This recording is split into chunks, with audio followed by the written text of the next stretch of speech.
So thanks for joining us. We are here to talk about demystifying pizza ingredients. And that's an important thing to discuss because I run into questions every day from normal humans who just happen to not totally understand what's going out there in pizzerias. And when you go to pizzerias and you read things on their menu and they're bragging about it, or if you're reading a recipe and the person who wrote the recipe is telling you you have to use a specific ingredient, I want you to know why that's the case, if that even is the case. So just a little bit of background about what I do is in my normal human life, I run tours of significant pizzerias in New York City. And the company's called Scott's Pizza Tours. And it's me and a team of total pizza nerds. And we take people around to famous pizzerias or infamous pizzerias or just significant pizzerias. And we teach you about the ovens and what's going on in the background of things. And then after we eat, we discuss what we tasted. And then the object of that discussion is to break it down so I can explain why certain ingredients are used historically and culturally, why there might be reasons for that. So tonight, we're going to go down the major components of pizza. We're talking tomatoes. We will definitely discuss canned versus fresh. We'll discuss crushed, diced, whole peeled, all that stuff. We will definitely get to the as my friend Miriam says, the Gucci handbag of tomatoes, the San Marzano. And then after that, we're going to shim down into flour, where we're going to talk about double zero. We'll talk about all-purpose, bread flour, all that stuff. What's the nonsense and what's worth it? Then we're going to jump into yeast, where we'll discuss active dry yeast, instant dry yeast, cake yeast. We will talk about starters, poolish, biga, all these things. I'm going to throw it at you. And at any point you want to pump the brakes, slow it down and dig in deeper, you can do that. It's all happening live right now. After that, we're going to end things up with a bit of cheese chat. We'll talk about buffalo mozzarella, cow's milk mozzarella, and then moisture content within that. If we have time, we're going to go into the bonus round, which is chatting olive oil, chatting salt, chatting toppers like oregano and chili flake.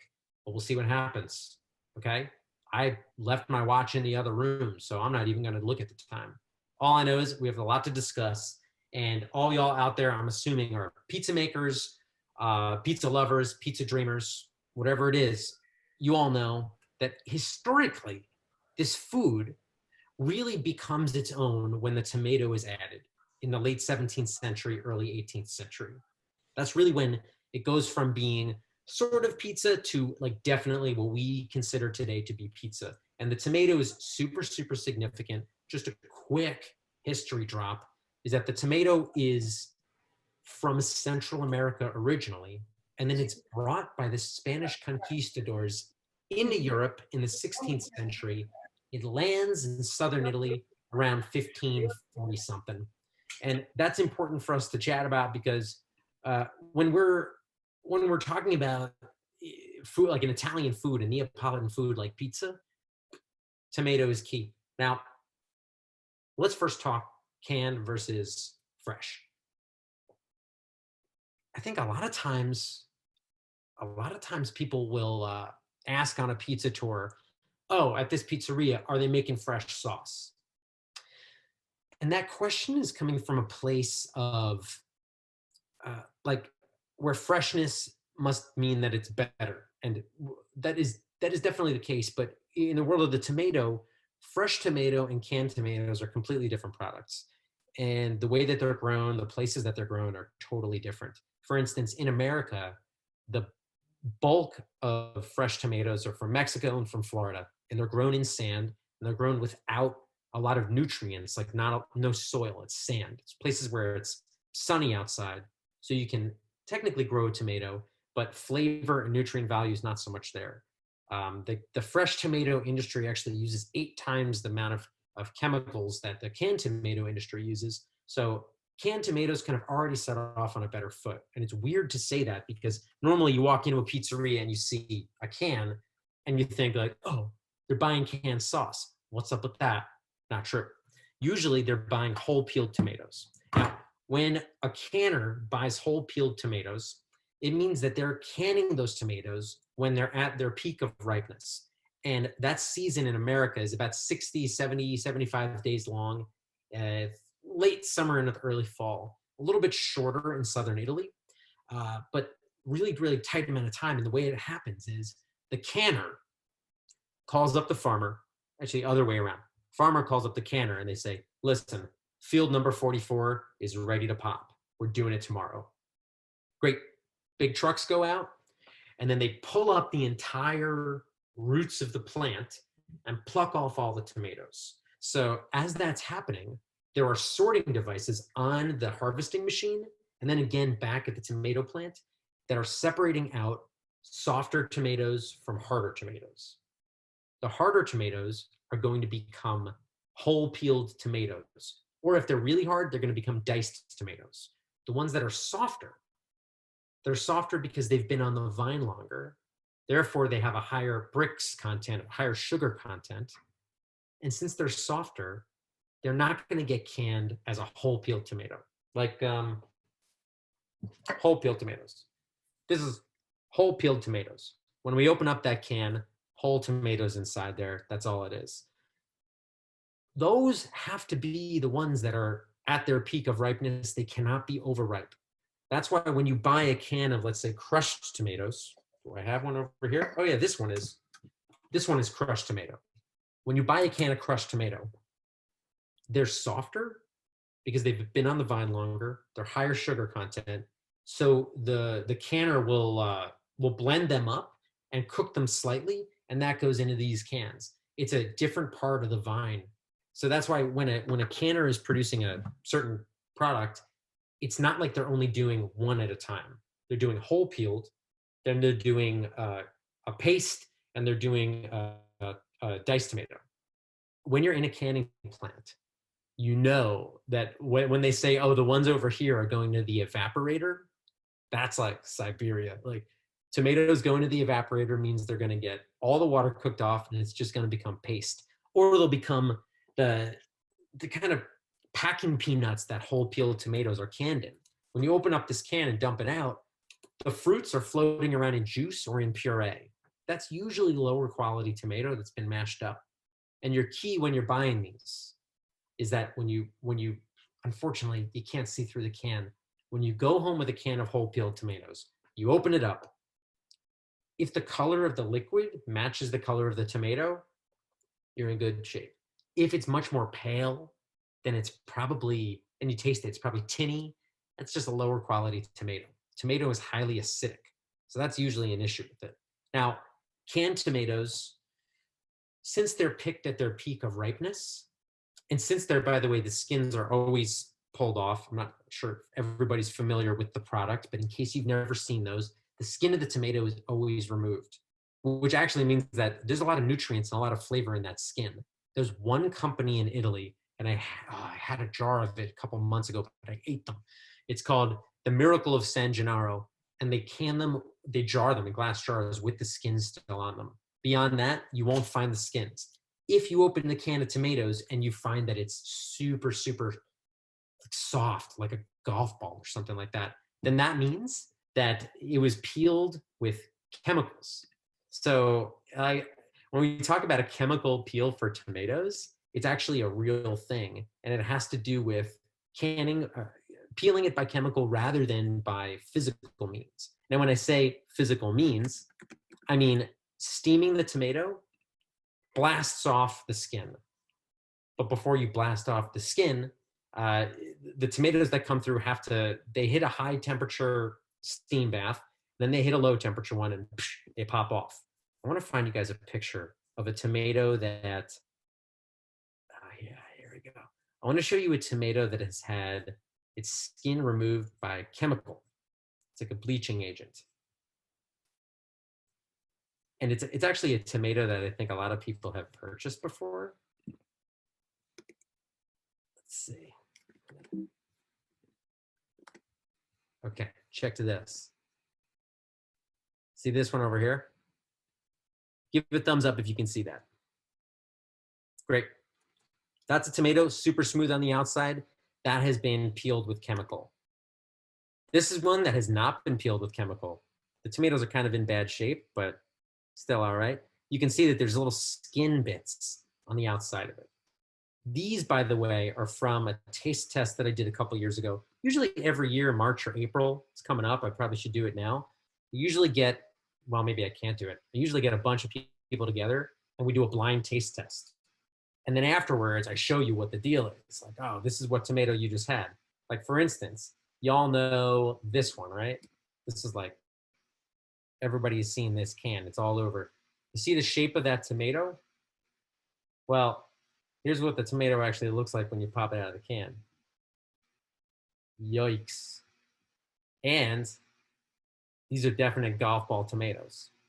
Totally peeled with chemicals, not peeled with a mechanical process at all. Different flavor.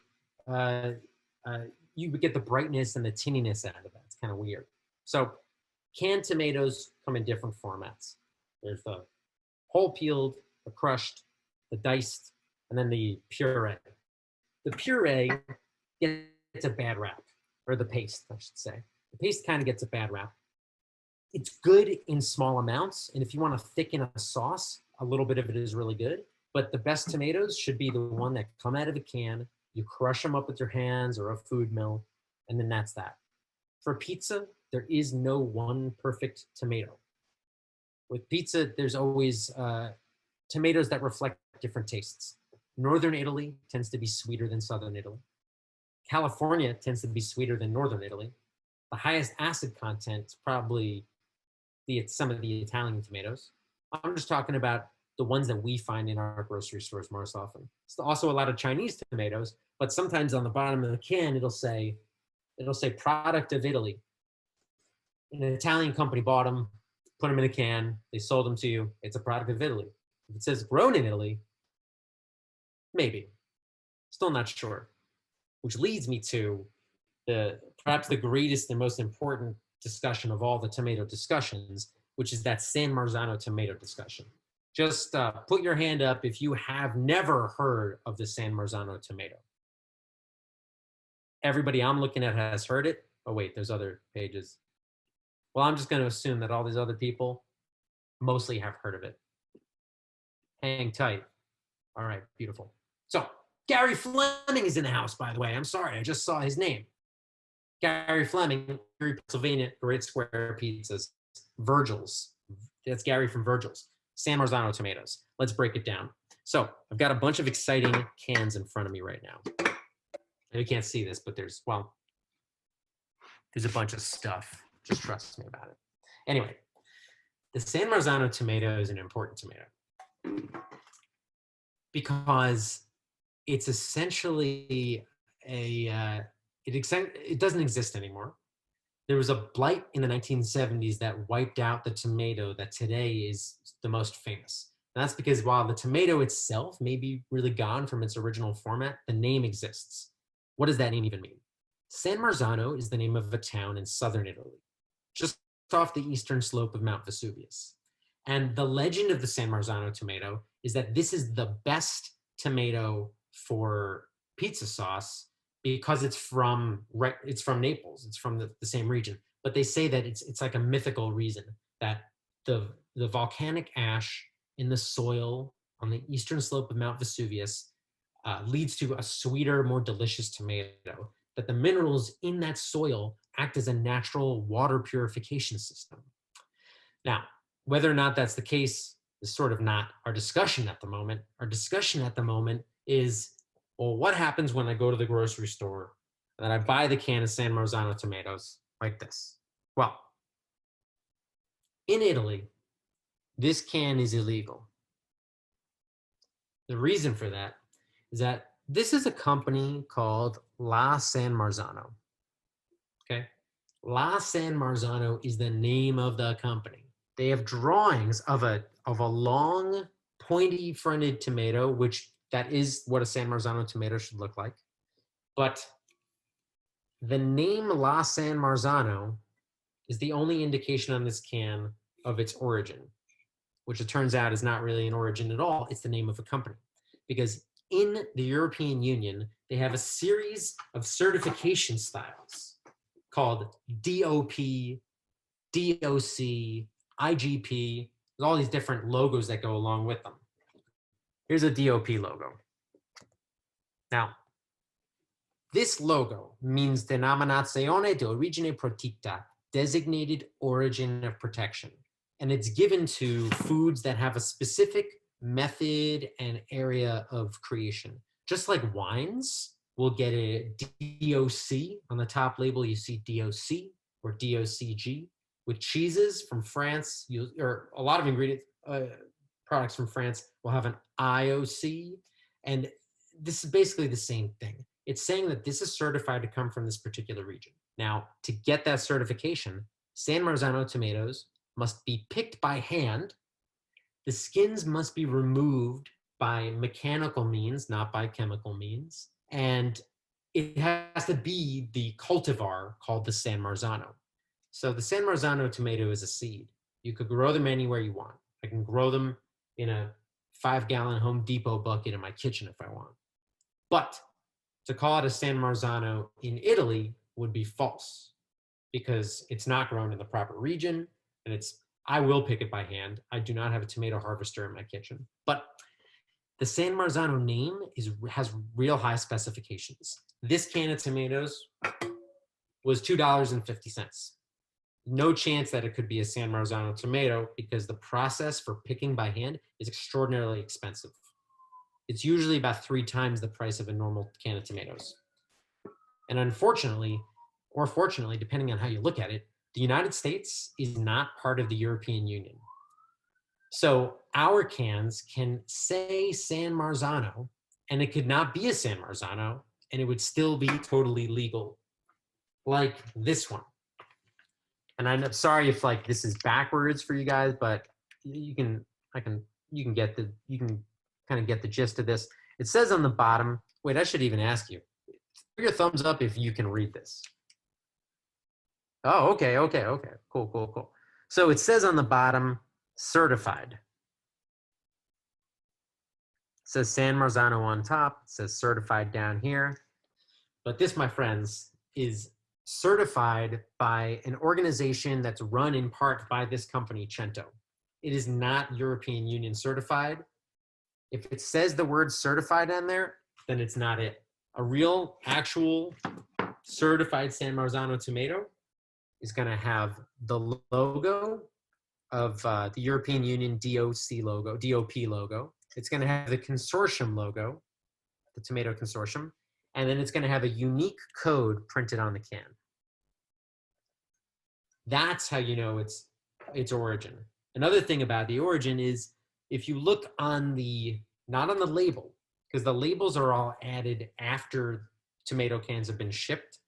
If you're bringing them in from Italy, they usually don't label them before they ship them because then you can get schmutz all over the label and it's garbage. They label them after. They ship them in what they call brights. That's with just the can exposed. These are added after. The real identity of the can is found with the stamps directly on the can. That'll tell you usually when it was packed or when it's Best Buy. This one on the bottom of it, it says there's a series of numbers, which if I knew, every canner has a different language. So they don't all follow the same language. It's hard to really read exactly which one is which from this, but we know it's grown in the USA. It has a label on the top that we could figure out where it's from. This can, I know this company does a lot of private label canning for other companies, but I know that they've got LFRC. That's their can code. See if you can read that. LFRC. That's the first letters of the 4 names of the son of the owner of the company. That's how you know which company canned them. Believe me, I've been working for years on a database of all the codes and the labels to figure out, whose tomatoes are in the inside. There's really a handful of companies in America, in California. I think there are 6 canners. Last summer, I got a chance to go to see 5 of them in 1 week. It was amazing. But anyway, San Marzano tomatoes, labeling.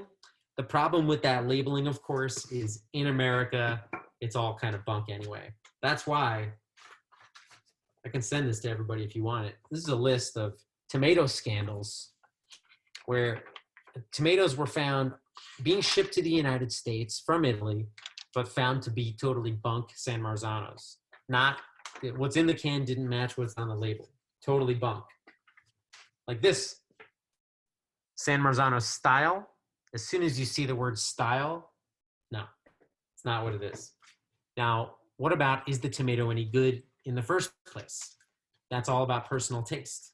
I personally think that I'd rather buy a tomato that I have confidence in. So I usually prefer to get California tomatoes, or if I know that there's an Italian company that I stick to a lot, like I love these, the Muti tomatoes. I love these ones are Chow. It's like restaurant style. You don't need to get that, but if you did, it'd be hardcore. There are certain Italian companies that I love, but I find that no California company is lying about the sourcing of their tomatoes, because Europe is not importing San Marzano tomatoes. So somebody just mentioned, oh, Eliyahu, you were here last week. He mentioned you can get the real San Marzano tomatoes at Whole Foods or Wegmans. Yeah, I had a can of them last week and I ate them already. Now, again, I want to work on that word real.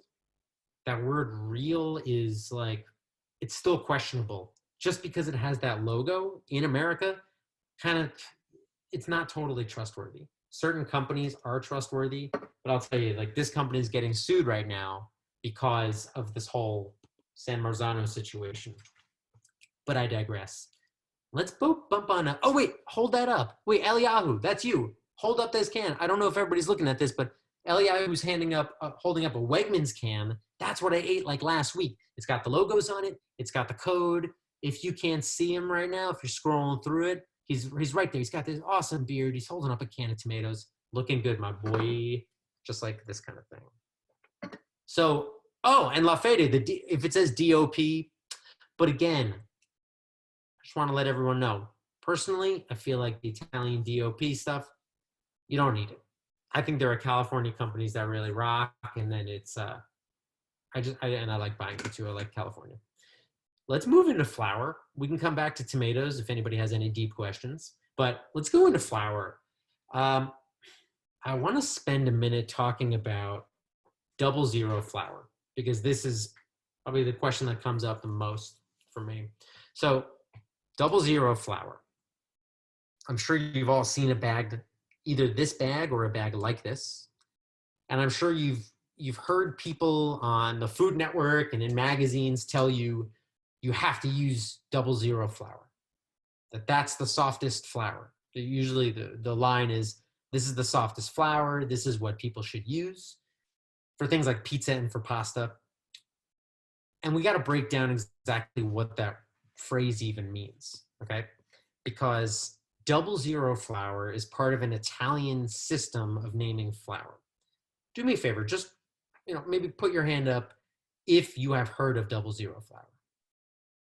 Again, I'm only looking at a third of you, but most of you are putting your hand up. If you're doing a class like this, you heard of 00 flour. Yes, Liz knows what's up. Brendan knows what's up. Cool. So 00 flour is an Italian nomenclature for a type of flour. In America, we judge or we rate our flour by protein content. So with protein content, we have pastry flour, cake flour, all-purpose flour, and then bread flour. And I just listed them in ascending list of protein content. So if you're gonna make bread, you want a lot of protein. And the reason for that is that protein is gonna trap gas. And as protein traps gas, you're gonna have an inflation of dough once it's rising. I've got some dough in the fridge right now. It's trapped a bunch of gas because I used a high protein wheat. Here's the problem. In America, we talk protein. In Italy, they talk extraction. Okay? This is a weird one. I want to show you, let's see if I can pull this thing up. I'll show you a chart. Oh man, it won't, I can't get it right now. Well, don't worry about the chart. I was going to show you a chart of what Italian flour extraction means.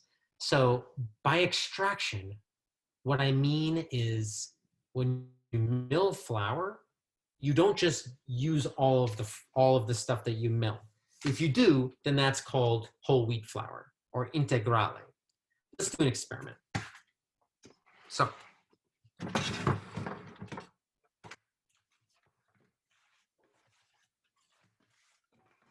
this is a home flour mill. This particular one is called the mock mill. I got it last year. Oh, it's our anniversary.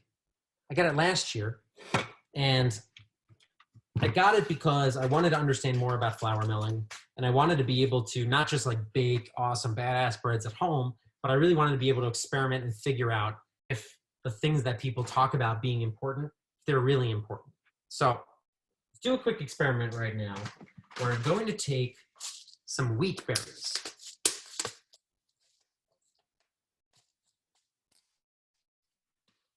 Wheat berries. Flour starts off as wheat, which is a grass. The seeds, the wheat berries, then get crushed. And when you crush them, you separate the bran, the outer shell, from the inner endosperm, the white stuff. It's the starch and the carbohydrates. There's also a little bit of germ in the inside. Germ is what is the food for the seed. So if this were to be planted, that it would grow because of the germ. This is wheat. Now, this is a scale. Thrilling. Let's weigh a little bit of wheat.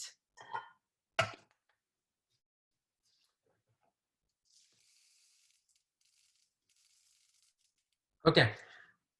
I got 20 grams of wheat. Now, I'm going to weigh this bowl, zero out my scale, and we're going to mill that wheat into this bowl. You could probably guess what's going to happen. You ready? Kick it on. Boom. 20 grams.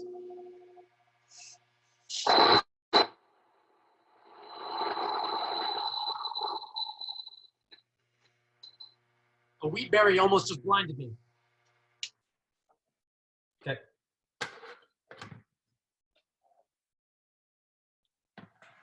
I know you can't really see this so well, but 20 grams. This is whole wheat flour. It really bugs me when somebody says, oh, do they have regular pizza or do they have wheat pizza? All flour is made from wheat. Usually when people say that, they mean whole wheat. I literally took the whole grain and kept it. This is whole grain. In America, we call it whole wheat, right? In Italy, they call it integrale. That's the whole thing. It's all there. So we're starting off with 100% extraction. We started with 20 grams, we end with 20 grams, and I'm not gonna sift anything out. But what if we have a mesh sifter and we sift some stuff out? Okay, let's try it. Try to keep this legit. I zeroed out the scale. This is a big old sifter. I'm just gonna pour it into a little corner of this. 20 grams.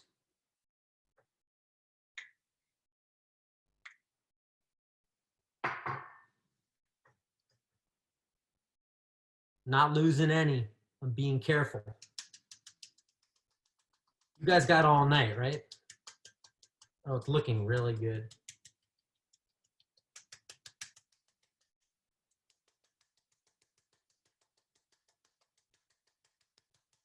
Now, it's catching the big chunks, which are the bran, and it's letting through the endosperm, just the inside.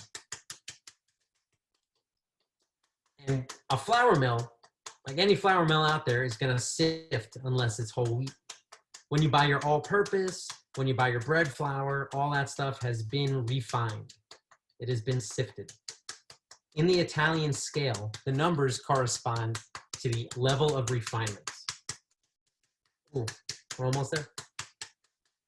The level of refinement, the higher the refinement, lower the number. So remember before I used the word extraction?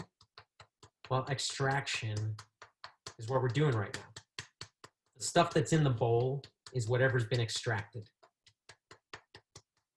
Now this is going to be wild. I'm looking at this scale. I don't think I really lost that much, but the number is not high,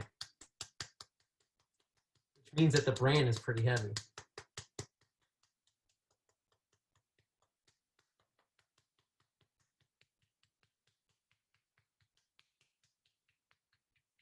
I'm using a pretty fine mesh on this. They call them 30 mesh or 40 mesh, and it's however many little holes there are per maybe square centimeter. Oh, here we go. Okay, so at this point, we started with 20, and we're down to the real dust. We've got 13 grams in this bowl. And I'll show you what's left over. What's left over is the dark stuff. What we've got refined is the white stuff. This stuff is sharp and it gets in the way of gluten formation. So when you're baking bread, whole wheat bread tends to be more dense. That's because it's got all these bits of bran that cut it down. Since this has 13 grams, that means that this was a 13 out of 20 grams were extracted. So it's a pretty low extraction. 00 refers to lower than that. If this was 10 grams, then that's 00. So 00's extraction is about 50%. Above 00 is single zero, and that's around 60%. And then you get type 1, and then you get type 2, and after type 2 is integrale. So people always talk about 00, saying that, oh, 00, maybe it's called 00 because it's the best. Pillsbury became famous for making a type of flour called XXXX. They used to use an X to mark quality. So 1X was low quality, 2 is middle, 3 was the highest. Pillsbury came out and they said, oh, you got a system? I don't care. I'm calling it 4X. That's how they kind of became big on the scene. It was great marketing. They had a 4th X. I've seen companies that are offering 000, which is kind of weird. It means that they've refined so much out of it that there's really nothing left. People out there in the world tend to think 00 means highest quality. And maybe they think single zero is slightly lower quality. Maybe, if they ever heard that there was a type 2, then maybe would never want to touch it. But reality is it has to do with extraction. So what does that all mean? Well, you can't translate the Italian to the American. You can't say that, oh, 00 is like all-purpose flour, because the American system is by protein. So pastry flour is 8 to 9% protein. Same with cake flour, it's around the same. All-purpose, 10 or 11. Bread flour, 11 or 12. You get higher than that, you're in high gluten flour, 13, 14.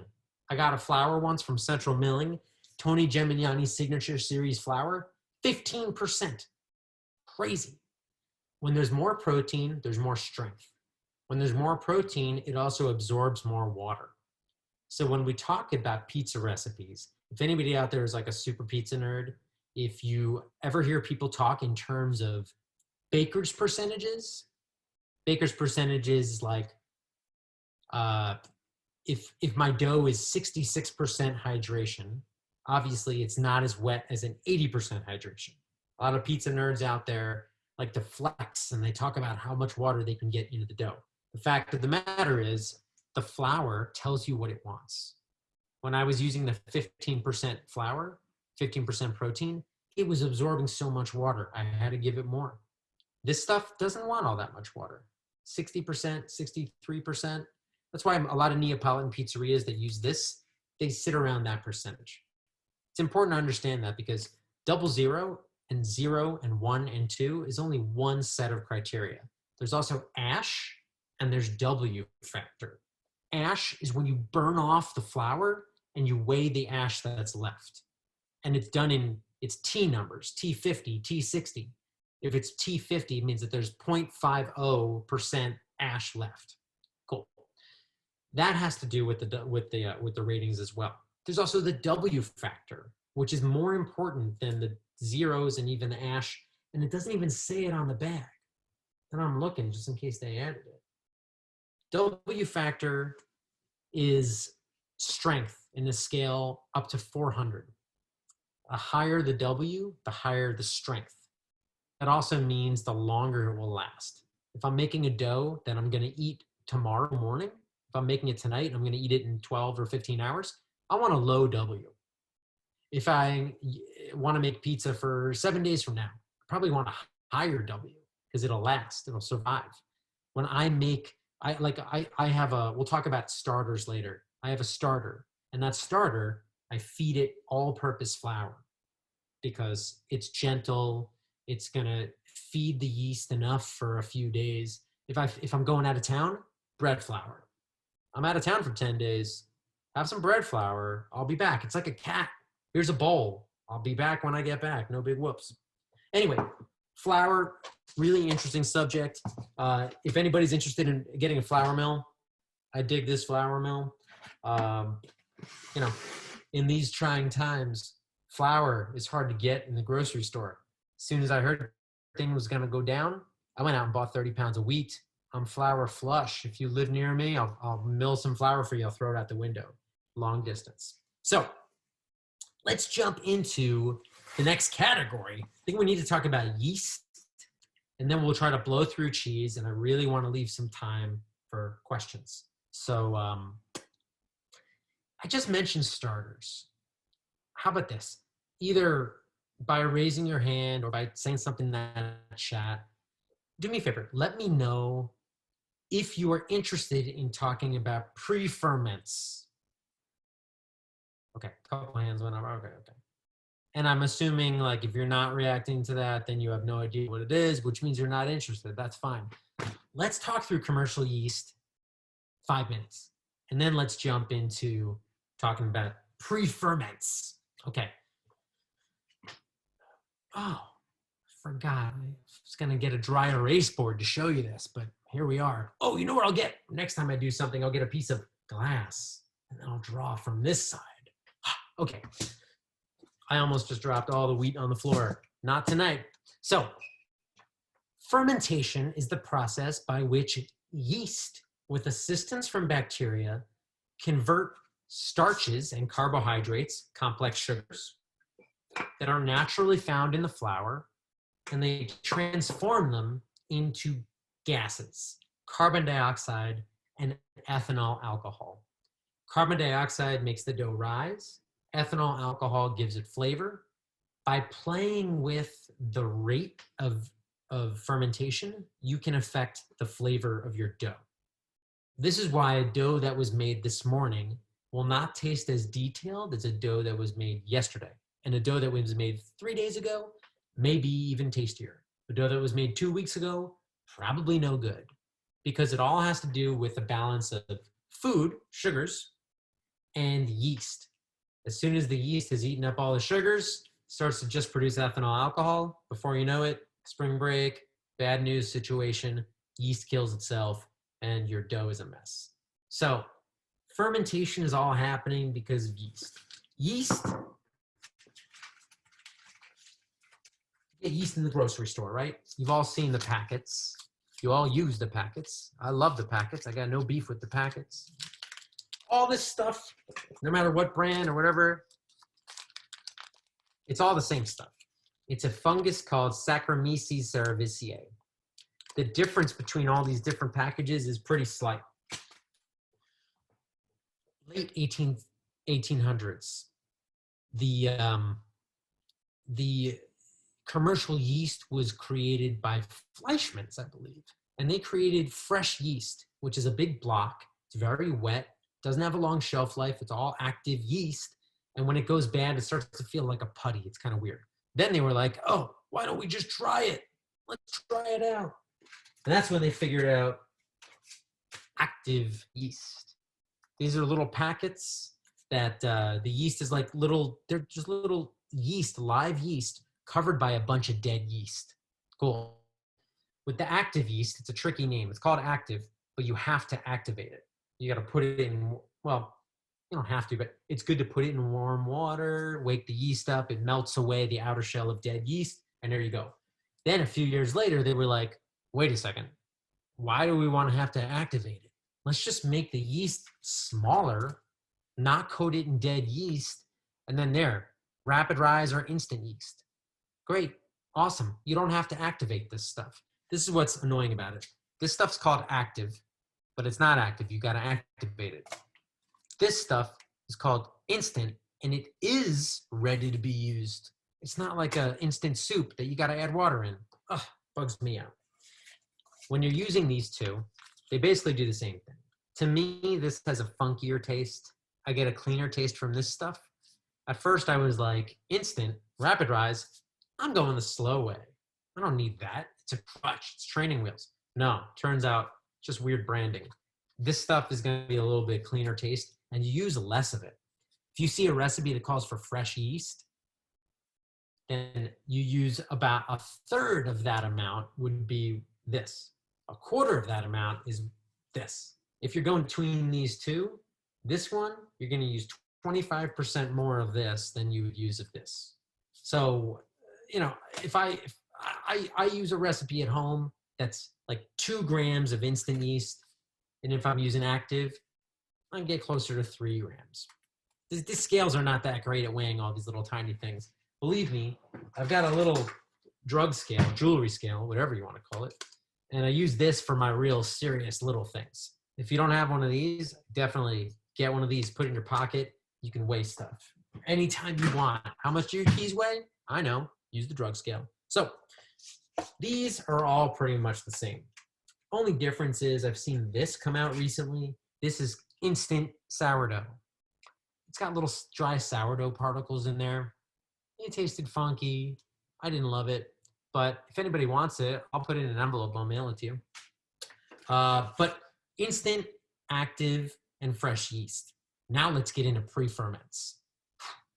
When you make dough, the fermentation process begins when all the ingredients join forces. The flour hydrates water hydrates the flour. Then the yeast gets hydrated by that water and it starts going after the sugars.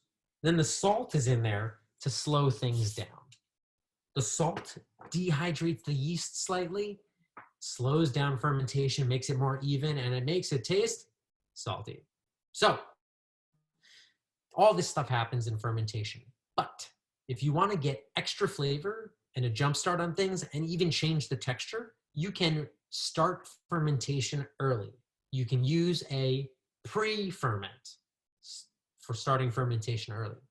So let's say that you've got a recipe. Calls for 1,000 grams of flour, 600 grams of water, yada, yada, yada, whatever. If you take from that 1,000 grams of flour, it'll be 200 grams of the flour out of that. You'll add the rest tomorrow. You'll add the 800, but take 200. And then from the 600 grams of water, you take 200. You put that together, and then you add a little tiny pinch of the dry yeast. That is called a poolish. A poolish. It's 100% hydration, which means the same amount of flour and water. And then you use a pinch of yeast, or really, if you want to calculate things right, 2%. 2% of, that means whatever amount of flour you're using, 2% of that is the amount of yeast that you should add to it. You let that sit out in a bowl overnight. The next day you go to make your dough, and some of your flour, 200 grams, and some of your water, 200 grams, have already started to make those moves. Fermentation is going, it smells good, it's bubbly. Then you dump that in your mix and you're good to go. We call pre-ferments starters. That's why we designate there's a sourdough starter, which we'll get to in a minute. There's a poolish, and then the other big one is the biga. A biga, instead of being 100% hydration, same water and flour, usually around 45% hydration. So if I'm using 100 grams of water or of flour, then I'm using 45 grams of water. You could tell I'm not good at math because I got to stick to 100. There you go. It's drier. You use a little bit more yeast, and the next day it's even funkier and your dough is strong. What you do is the pre-ferment is ingredients that are going to be in your final dough. They're from the recipe. You read a recipe online, it says something about commercial yeast in it, fine, whatever. You can make part of that a pre-ferment pretty easily just by taking out some of the flour and the water. There you go. Sourdough starters. Saccharomyces cerevisiae, floating around everywhere. Love it. It does its work. But if you make a sourdough starter, you're going to have more on your hands than just one little bug. Hang tight. I want to show you my bugs.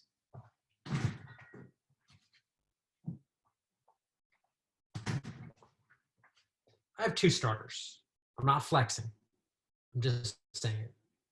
I'm very cool because I have 2 starters. But no, this is one that I've had for like 10 years. And this is one that I started 9 or 10 days ago. I've been doing an Instagram live journey where I've been every day making sourdough starter and showing live what's happening. Which that's this. It's got all these bubbles, which means it is alive. But I'll show you this other one. By the way, I don't name my sourdough starters. A lot of people do that. That's why I'm not going to refer to these by silly names. The beauty of a starter is that it's not any better if it's older. And I feel like by putting a name on it, there's an attachment that I think is unnecessary. And so this is just, it's a starter. If this one dies, if I leave it out for a week, which I've done before, but it survived. If I leave it out, fine, I can make a new one. It's no problem, like this. So this is flour and water in equal parts. And because I've left it out for 2, 3, 4, 5, 6 days, and every couple of days I stir it and feed it, yeast from the air will find its way inside and it will start to produce gas, and that's the bubbles. So sourdough starter means that you've allowed fermentation to occur without commercial yeast. Commercial yeast is there. I can add it. I know it's dependable, but it's a gas producer. It just doesn't have a ton of personality. You can get a lot of flavor out of it. But this means that I've got a ton of bacteria happening. What's the benefit of bacteria? Fermentation happens from bacteria and from yeast. There's lactic bacteria and acetic acid bacteria. Depending on what temperature you store your dough and how you feed it, you can change the balance of that bacteria. With lactic, you might get a funky, like a sweeter taste. And with acetic, you probably get a stronger, sharper taste. So this, I keep it in the fridge. My feeding cycles, I feed it once a week. I use the discard to make dough, which then I eat for the next week. That's how the cycle goes. It just makes sense to me that way. Sometimes people throw it in the garbage and then they feed it. I do that if I'm not going to make dough, but if I'm going to make dough, I just use it. A sourdough starter is really cool because it tastes good and it makes you feel attached to it, closer. You know, this is from nature. This is from nature also, which is why I don't like to refer to this as natural fermentation. I refer to this as native fermentation. What it means is the yeast that's living in the air in my kitchen, that's on my hands, that's living in the wheat. There's yeast everywhere. That yeast is hanging out inside here. And to keep it alive, all I have to do is feed it flour and water on a regular basis. So I saw a question come up. I think it was a question about why would anybody want to use a pre-ferment in the dough? Pre-ferments add flavor and texture. A biga is much stronger. It's going to have a higher rise. Biga is really good for Sicilian pizza, pizza in pala, pizza al taglio. It's really good for that stuff. Polish is good for if you want like a slightly sweeter and it browns a little bit more evenly. All depends on what you like. Somebody asked about storing the packets. I'll show you.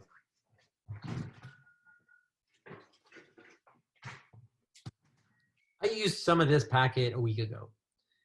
I rolled it up. Sometimes I tape it shut. I didn't because my tape dispenser's out. Roll it up, stick it in the fridge.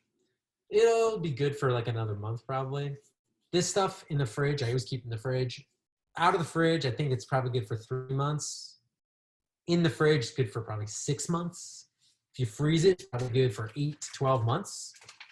But I mean, I've had some of this stuff for a couple of years and it still works. I have a jar of it that I bought once and I'm still using that jar. So don't worry so much. The yeast will survive. Also, if you are a sourdough starter person or if you've always wanted to do one, don't worry about it. They're really forgiving. It's not the kind of thing that you have to feed. And if you don't, it's like, oh my God, it's going to die. I went to Las Vegas having left it out uncovered. And when I stepped off the plane, I realized it's sitting there. There is a sign on my front door that says, don't leave the dough out, because I do that so often. I left it out for 2 weeks, came back, there was a skin on top of it. I fed it a couple times. It's glorious. I ate bread from this 2 days ago. It's good. I got dough in the fridge that's ready for it. It's all good. Got pizza dough in the fridge from the new one. That's going to be good. Sourdough is forgiving. Don't freak out about it. So, fermentation. There's a lot to talk about, but that's a whole bunch. So somebody just said, oh, Eliyahu said natural fermentation. Talk about natural fermentation. That's the long and short of it, is this. Some people have a stiffer, a drier starter. I keep a wetter starter. It's just the way I live my life. That's just how it is. I make no apologies for it. Let's talk real quick about cheese. Let's give it like 2-minute cheese talk. Cheese I left for last because I think most people know what cheese is. In the world of cheese, there are basically 2 different types. There's fresh mozzarella and there's low moisture. Now, I'm talking legal terms right now. The FDA in 1965 drew a line in the sand. That line was at 52%. Above 52% moisture, that's fresh mozzarella. If it's below 52, that's low moisture. I'll show you.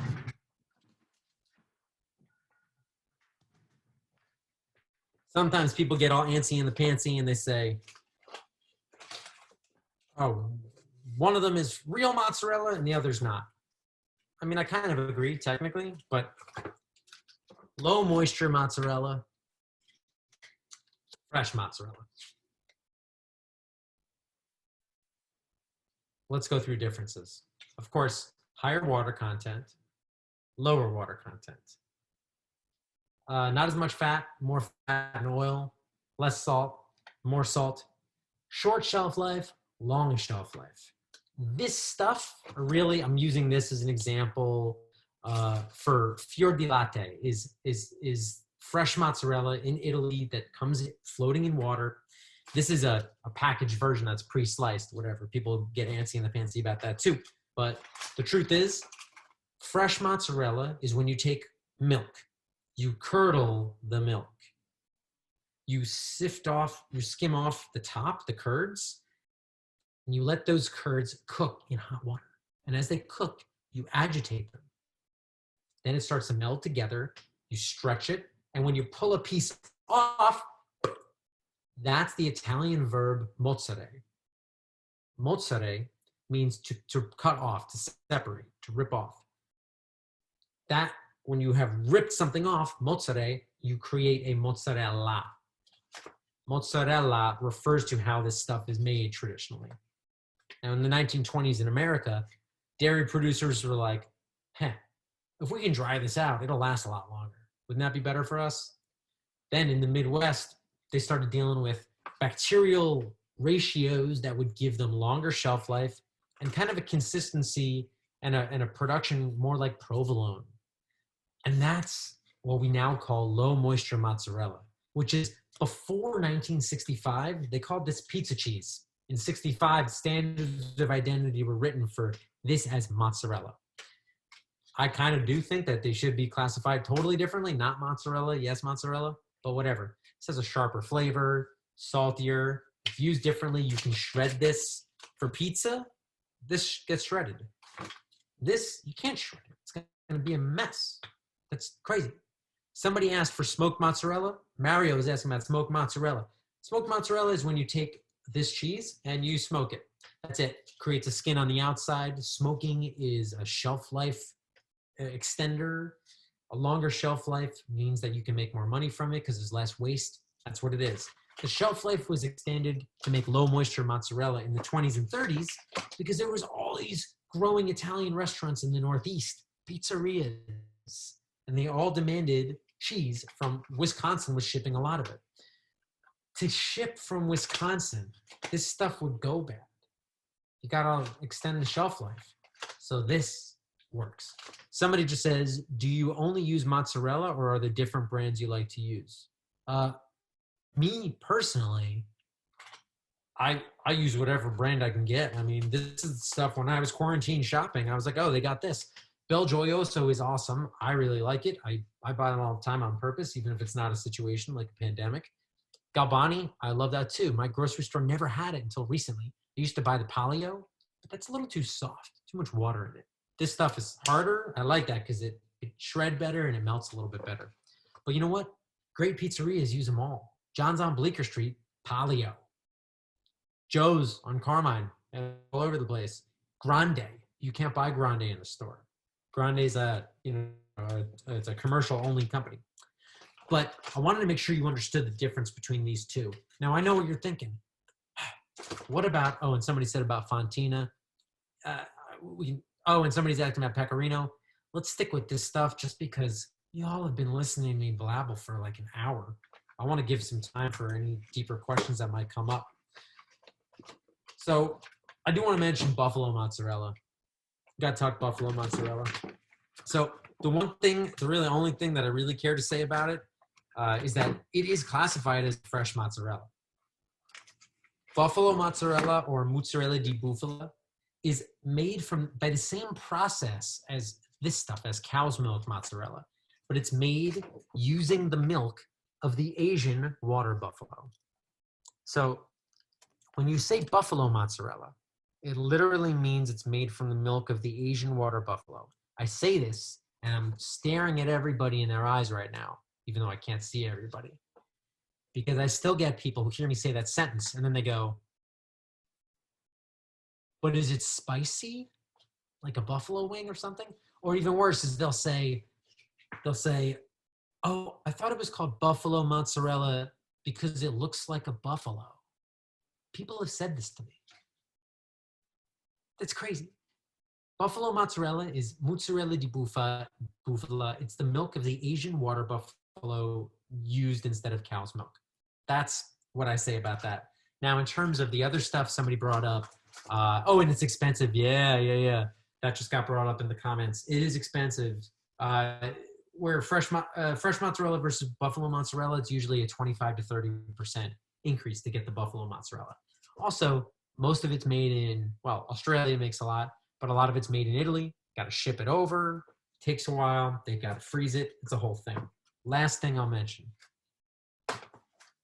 Parmigiano Reggiano, Pecorino Romano, and my favorite unsung hero. Where is it? Oh, there's very little of it left. Grana Padano. I'll say it real simple, real easy. When you go to the pizzeria and you say, oh, pass me the Parmesan, it's almost always Pecorino. Pecorino's lighter white. It's a lower, shorter age on it. It's also cheaper. Pecora in Italian means sheep. It's sheep's milk cheese. Parmigiano is cow's milk cheese. They're a very different flavor. Pecorino is really like a salty cheese. Delicious, adds little highlights to your cooking. Parmigiano is a stronger, richer cheese. But then beyond all that, Grana Padano, which is like a cheaper Parmigiano, that's nuttier, but more buttery. It's awesome. I just love it. Anyway, there's a lot of questions that are coming up in the list. I'm checking my chart to make sure I covered everything that I was hoping I would get to cover. We blew through a lot.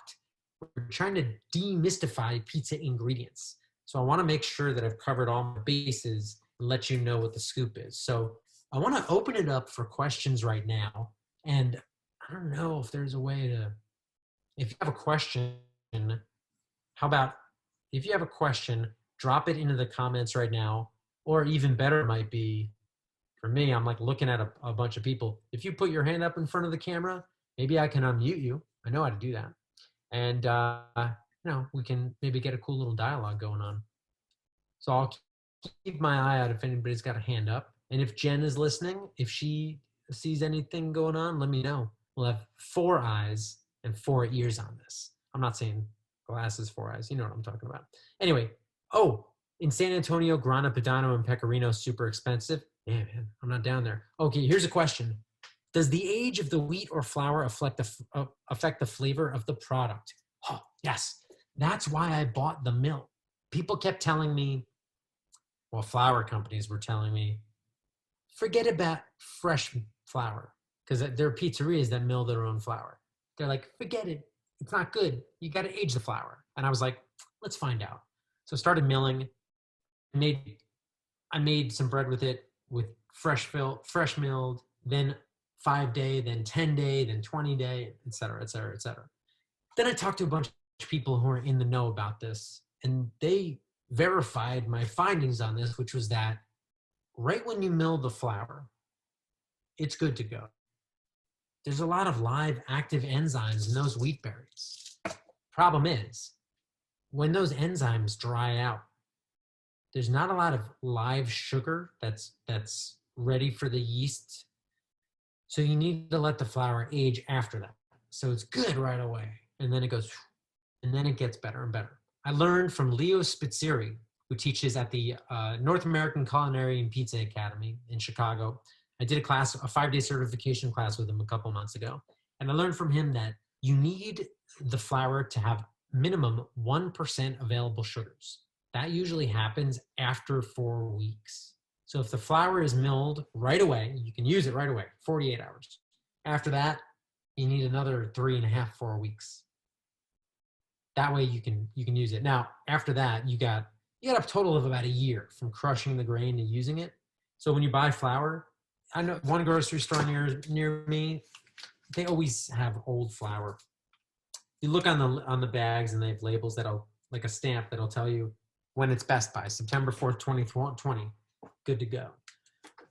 Always pay attention to that kind of stuff. Flour does have a shelf life. Somebody is asking about, the canned tomato taste test results. Listen, I will send you anything you want.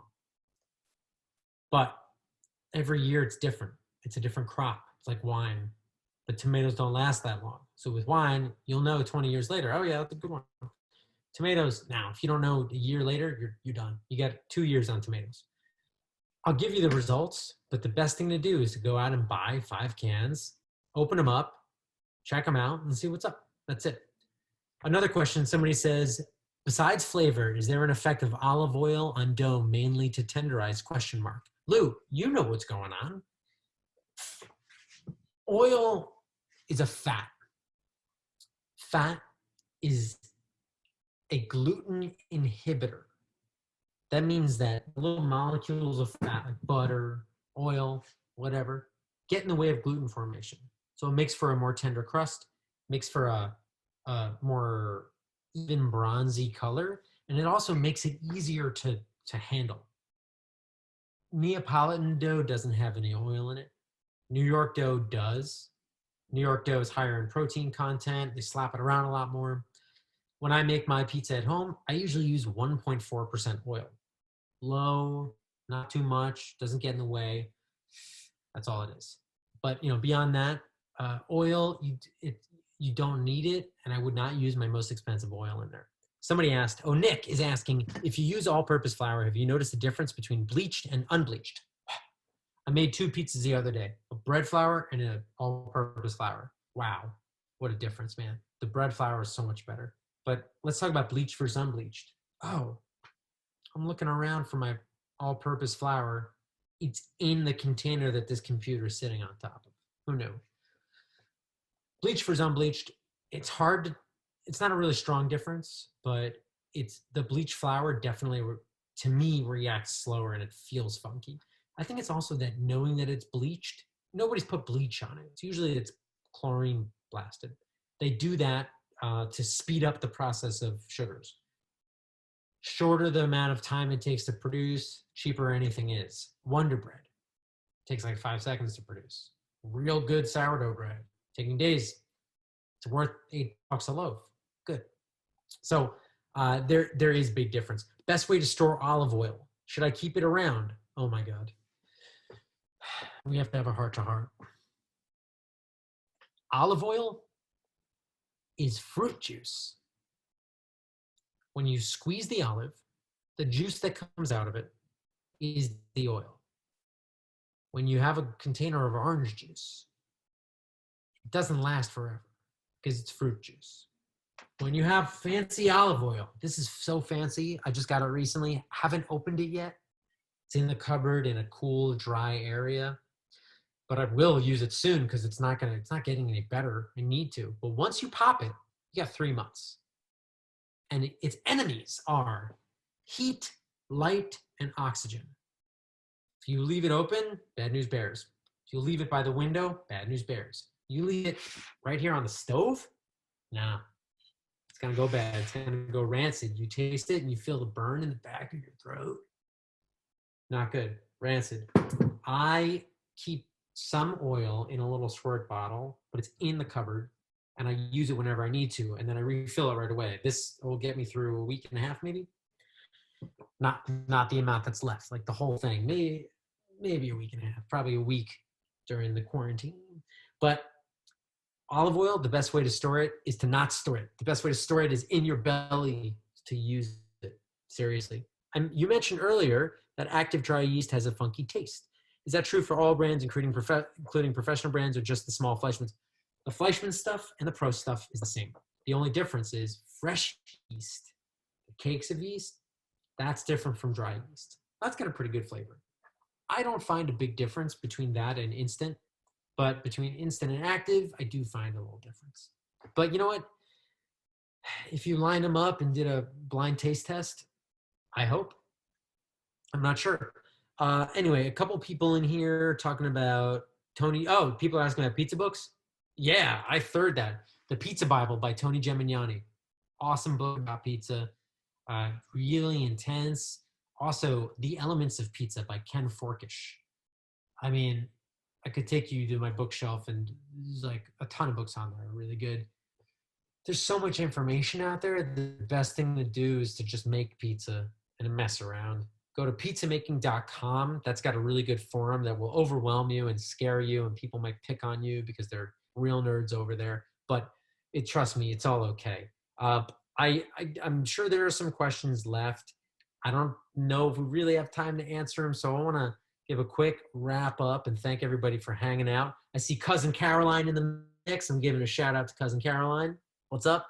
I see a lot of really good questions, so I'm going to try to save them, and maybe I can answer them via typing later. Jen will have a link to this recording. She can send it to anybody. If you have other questions, email me, but I'm going to tell you right now, the next few days, maybe even week or two, is going to be intense. If I don't get back to you, my apologies. It's just, I'm working on a project right now, which I want to tell you all about. It's called Pizza versus Pandemic. We are sending pizza to healthcare workers and first responders and shelters all across the country, everywhere. And to do that, we're taking donations on our website, which is pandemic.pizza. Or you can get there through the nonprofit, which is called sliceouthunger.org. Go there, make a donation, and you can tell us where you would like for us to send pizza. We will try to do that as best we can. Other thing I want to mention is there's going to be another class a week from tonight, next Tuesday. That class is going to be Pizza Boxes of the World. Next week's class, Pizza Boxes of the World, is going to be, I'm going to take you on a tour of my pizza box collection. I have the Guinness World Record for the largest collection of pizza boxes on the planet, and I'm going to show you some of the coolest boxes and some of the lamest boxes. That's next Tuesday. I think the link is up right now. Go and sign up. I've got a whole other schedule of stuff that's going on in the pizza world. If you go to scottspizzatours.com, there's a little schedule there. Besides that, just keep in touch on Instagram at Scott's Pizza Tours. Check out the Make Your Own Sourdough Starter Start Along. For the past 10 days, I've been posting it And as soon as I close this up tonight, I'm going to post another bit about refreshing the starter and making dough, because I made pizza dough from the starter today. So thank you all for coming. Thanks all for coming out. There's a link right there in the comments about Slice Out Hunger. Thanks, Jen. There's a link in there for the course for next week. Thank you all for coming, especially those of you who are throwing so much into the mix. Huge appreciation. Thanks for letting me speak to you about pizza stuff. Usually I'd be out there doing pizza tours, but this bummer situation has me trapped inside. So I'm glad that I can still get some of the information to you all. Thank you. If there's any other questions, I'm going to drink a glass of water. And if you ask them, I guess I can answer them right now, but I want to let people go to bed. Substitute for bromate in the dough to help the bake. Bromate. Okay, let's talk bromate for 2 seconds. Potassium bromate is a dough relaxer. You usually find that in commercial flour. It's there to speed up the process. It's a dough conditioner. You don't need it. Your body certainly doesn't need it. And a lot of countries have banned it or put heavy restrictions on it because it's a potential carcinogen. China won't have it. Canada won't have it. California makes you put a special label on the thing. Potassium bromate, just a quickie on that. Oh, and somebody did mention in this little list something about virtual pizza tours. We just launched this like yesterday. We are doing virtual pizza tours. We can do private tours and private pizza making classes. If you're interested in any of that, go to my website and just hit private events, doing stuff for kids, companies, team building events, whatever you want. Gary says, how many pizza ovens are currently in your apartment? Well, Gary Fleming, Virgil's in Erie, Pennsylvania. One of his ovens is right here.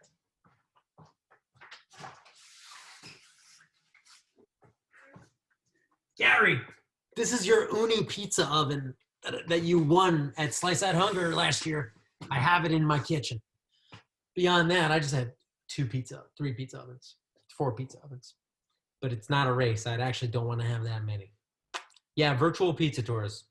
It's true. You look on the website. We're going to offer them, I guess, private ones. Yeah, Steven just asked the Breville. Yeah, the Breville's over there. I got a little Breville stack.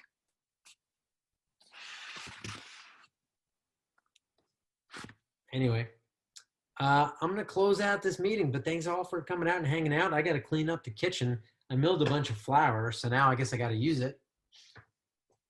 Thanks again for coming out. Everybody have an amazing rest of the day.